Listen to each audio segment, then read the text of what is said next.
Samtang gikonfirma sa Pag-asa Mactan nga aduna sila giisa nga thunderstorm advisory sa lungsod sa Liloan kagahapon sa hapon.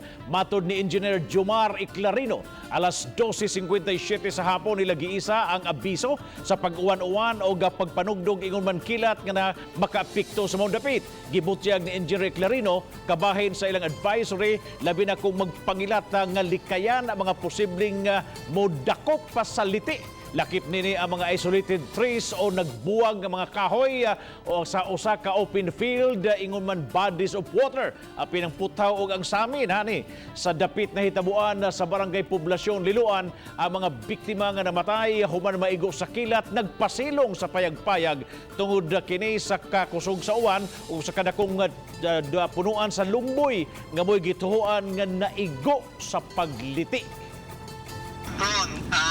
And apil na po ang mga bodies of water. Delikado po siya. Kanang mga taas na lugar, kanang mga isolated trees, kanang mga ilabi na pag naay mga metals, delikado na siya, sir. Kaya you have to stay away from that.